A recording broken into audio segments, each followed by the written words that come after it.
Pada kesempatan kali ini kita bahas tentang sirah sahabah, diambil dari kitab Rijalun Haular Rasul, laki-laki mulia di sekitar Rasulullah Sallallahu Alaihi Wasallam.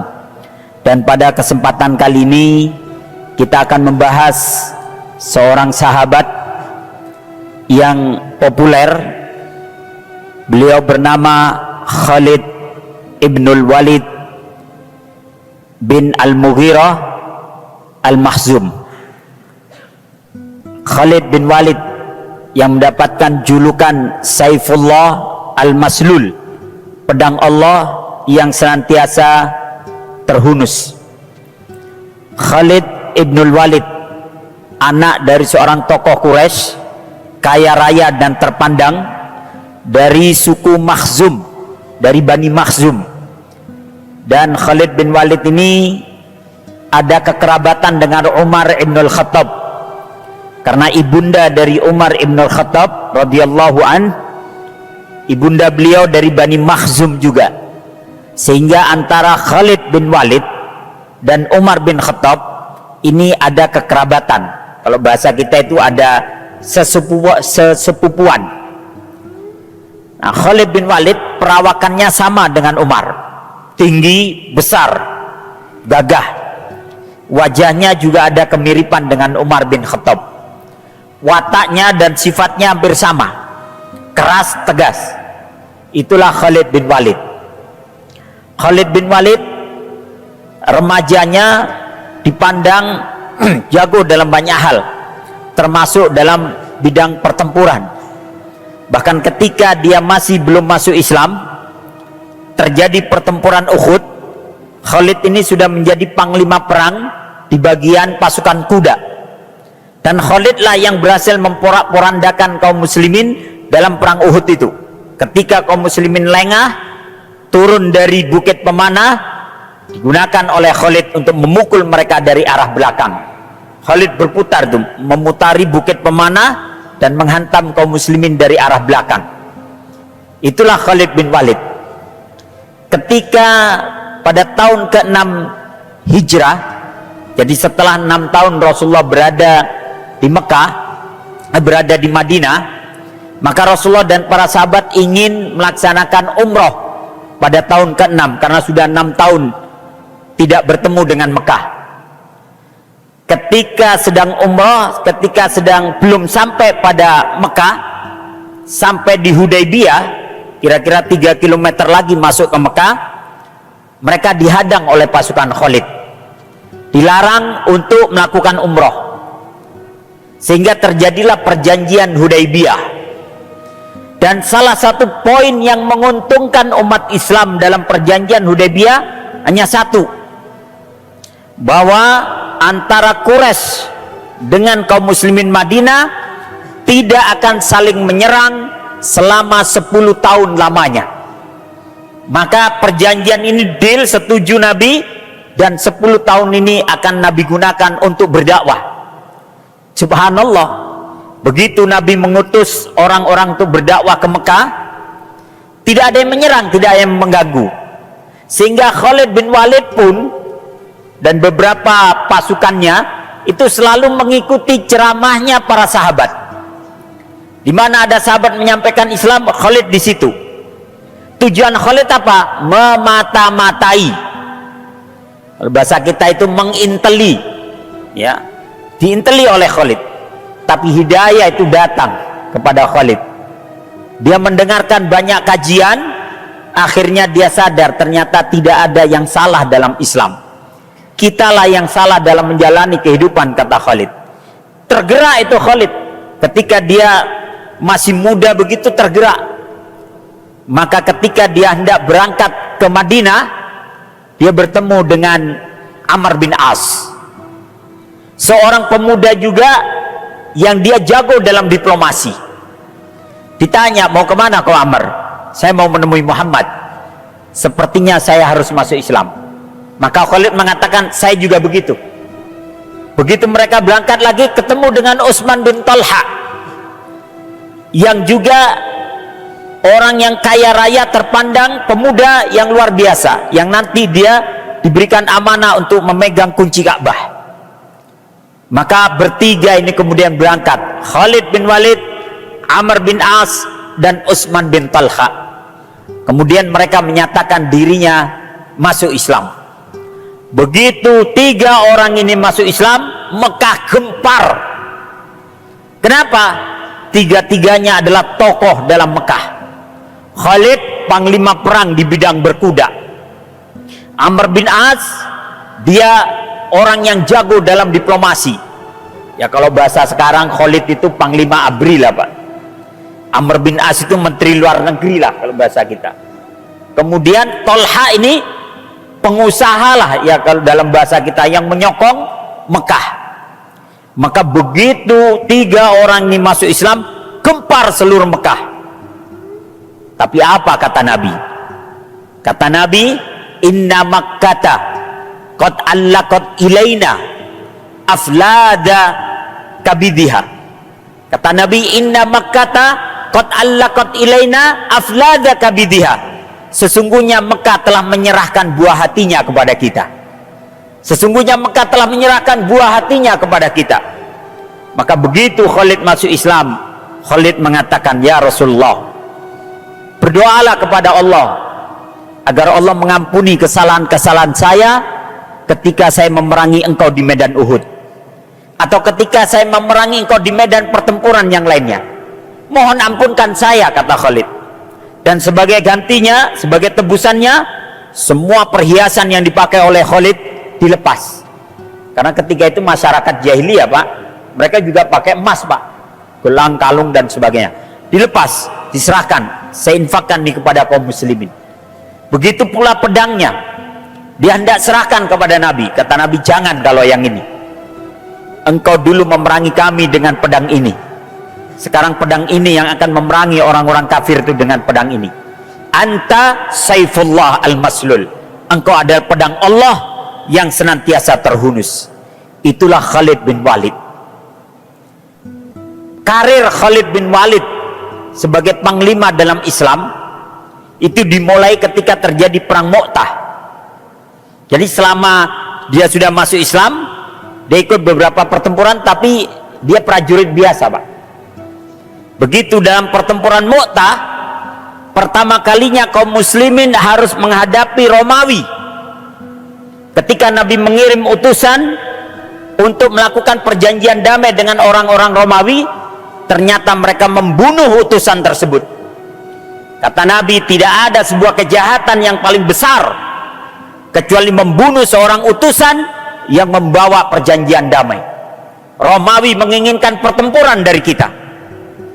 Pepatah Arab mengatakan, asadul yaum khairun bin ghodambil abad. Menjadi singa sehari itu jauh lebih mulia ketimbang menjadi kambing sepanjang masa. Kita akan hadapi Romawi, kata Nabi. Maka Nabi mengumpulkan 3.000 pasukan. Terkumpul itu pasukan. Sementara Romawi berhasil mengumpulkan 200.000 pasukan. 3.000 pasukan melawan 200.000 pasukan. Berarti satu orang muslim harus menghadapi 66 orang Romawi. Apakah ini cuman kekuatan fisik belaka? Tidak. Demi Allah yang telah mengangkat langit tanpa tiang, itu adalah kekuatan akidah. Awalnya Nabi yang akan memimpin langsung pertempuran ini, tapi sahabat melarang, jangan ya Rasulullah, Mu'tah itu terlalu jauh, dia berada di wilayah Romawi, sementara kami membutuhkan Anda di sini. Akhirnya Nabi berpesan, pasukan ini akan dipimpin oleh anak angkatku, Zaid bin Harisah. Kalau Zaid gugur, dia akan digantikan oleh sepupuku, Ja'far bin Abi Thalib. Kalau Ja'far gugur, pasukan ini akan dipimpin oleh sahabatku, Abdullah bin Rawaha. Khalid pasukan biasa. Berangkatlah pasukan ini menuju medan Mu'tah. Dalam pertempuran hari pertama, Zaid bin Harisah gugur. Bendera yang berwarna hitam itu dikibar-kibarkan oleh dia, tapi tancapan panah terlalu banyak. Akhirnya Zaid pun gugur menemui syahidnya, dan bendera itu hampir jatuh, diambil oleh Ja'far bin Abi Thalib. Dia kibar-kibarkan kembali untuk menunjukkan bahwa panglimanya masih ada. Dikibar-kibarkan sehingga kemudian sebilah pedang menebas tangan kanan Ja'far bin Abi Thalib. Dia pegang bendera itu dengan tangan kirinya, dia kibar-kibarkan kembali, sebilah pedang menebas tangan kirinya. Dia apit dengan sisa tangan yang ada. Bendera itu dia tetap pertahankan agar tidak jatuh, karena dalam hukum pertempuran ketika bendera yang pegang oleh panglimanya jatuh dianggap kalah, maka itu dipertahankan. Sehingga sebilah pedang dari arah belakang Ja'far bin Abi Thalib membelah badannya menjadi dua, dan Ja'far pun gugur dalam pertempuran itu. Bendera diambil oleh Abdullah bin Rawaha, dia kibar-kibarkan kembali untuk menunjukkan panglimanya masih ada. Tapi kemudian sebilah tombak menancap di dada Abdullah bin Rawaha, dan dia pun gugur menemui syahidnya. Kemudian bendera itu hampir terjatuh, diambil oleh prajurit biasa. Dia kibar-kibarkan untuk menunjukkan bahwa panglimanya masih ada. Dan sang pembawa bendera berusaha mencari siapa orang yang layak untuk memegang bendera ini. Dia lihat seseorang di atas kudanya, dia menebaskan pedangnya ke kanan ke kiri, musuhnya jatuh semua. Dia telah menghabiskan 9 pedang dalam pertempuran Mu'tah. Orang itu yang dia tuju. Dia berkata, wahai Abu Sulaiman, ambil bendera kepemimpinan ini, pimpin pasukan ini.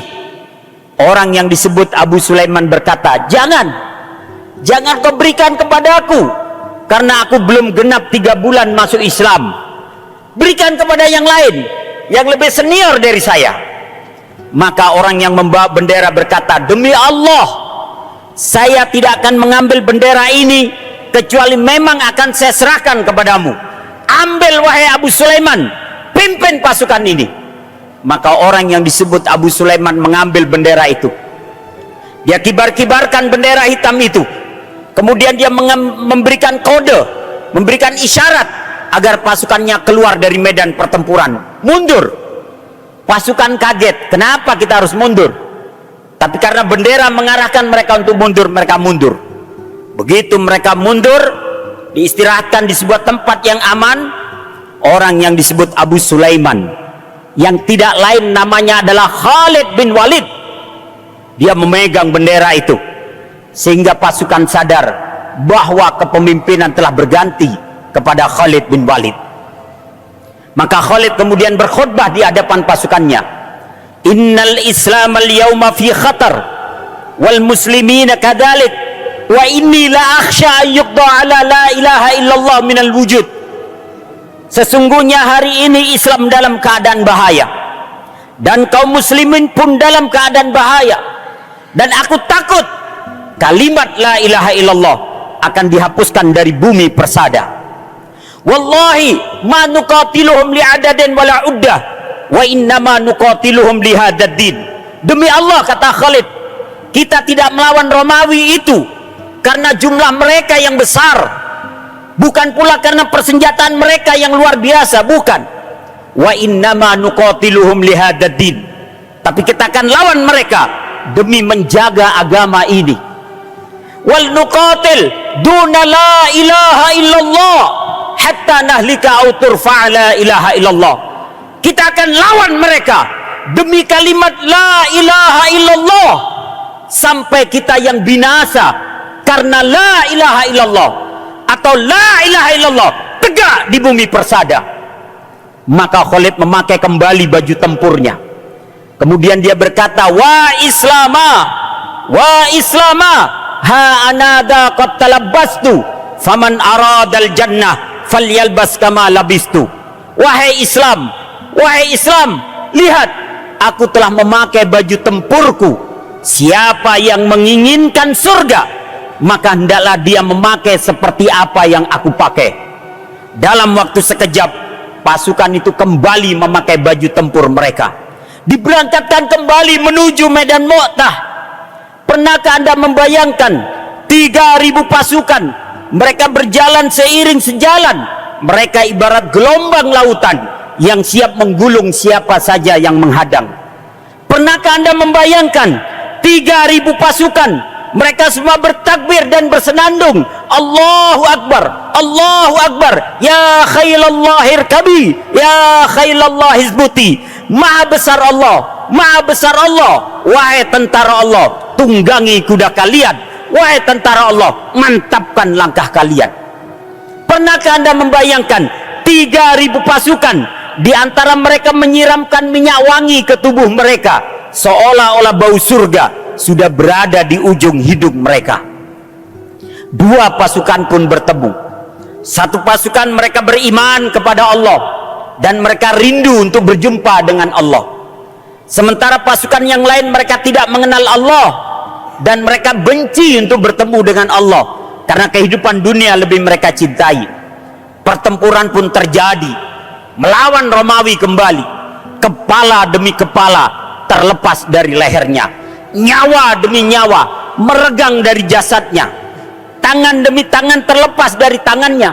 Pada saat itu kaum muslimin terjepit kembali, sehingga di antara mereka datang kepada Khalid, ya Khalid, ila aina malja, ila Salma wa aja.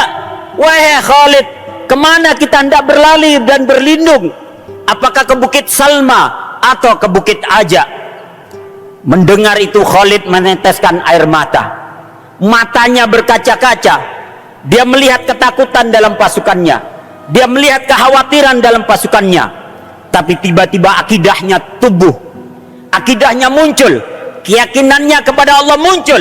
Maka Khalid kemudian berkata, wallahi la ila Salma wa la ila Aja, walakin ilallahil multaja. Demi Allah, kita tidak akan berlari ke Bukit Salma atau ke Bukit Aja, tapi kita akan kembali kepada Allah, karena dialah sebaik-baik tempat kembali. Dialah sebaik-baik penentu menang atau kalah dalam pertempuran ini. Maka Allah pun memenangkan mereka yang benar-benar kembali kepadanya. Allahu Akbar, sadaqa wa'dah, wa nasara 'abdah, wa a'azza junda, wa hazamal ahzaba wahda. Maha besar Allah, maha besar Allah yang telah memenuhi segala janjinya. Maha besar Allah yang telah menolong hamba-hambanya. Maha besar Allah yang telah menguatkan bala tentaranya. Maha besar Allah yang telah menghancurkan musuhnya dengan kekuatannya. Apakah yang dimiliki oleh Khalid hanya kekuatan fisik belaka? Tidak. Demi Allah yang telah mengangkat langit tanpa tiang, itulah kekuatan akidah. Sehingga seorang penyair berkata, innal aqidata fi qulubi rijaliha min darratin aqwa wa alfi muhannadi. Sesungguhnya akidah yang sekecil debu, tapi kalau ia menghunjam dalam hati pemiliknya, dia jauh lebih kuat daripada 1000 pedang. Maka Khalid memukul mundur Romawi, sehingga Romawi memilih untuk tidak melanjutkan pertempuran, dan Khalid kemudian memilih untuk tidak mengejar mereka. Khalid lebih memilih menyelamatkan pasukannya, pulang kembali ke Madinah. Dan yang gugur dalam pertempuran itu menurut Ibnu Katsir hanya 12 orang kaum muslimin, termasuk 3 panglimanya. Sementara Romawi ribuan orang jatuh berguguran. Sementara Khalid berhasil mengatur strategi. Pasukan yang kanan dia ke kiri, yang kiri ke kanan, yang tengah ke belakang, yang belakang ke depan, sehingga musuh melihat seolah-olah kaum muslimin mendapatkan banyak bala bantuan, sehingga Romawi memilih kembali pulang dengan menelan pil pahit kekalahan. Allahu Akbar, sadaqa wa'dah, wa nasara 'abdah, wa a'azza junda, wa hazamal ahzaba wahda. Inilah karir pertama Khalid sebagai panglima perang dalam perang Mu'tah, sehingga kemudian Nabi memberikan julukan kepadanya, anta saifullah al-maslul, engkau adalah pedang Allah yang akan senantiasa terhunus.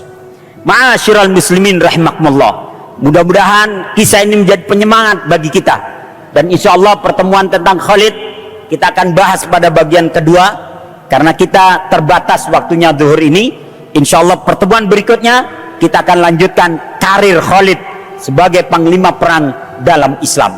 Aqulu qouli hadza, Assalamualaikum warahmatullahi wabarakatuh.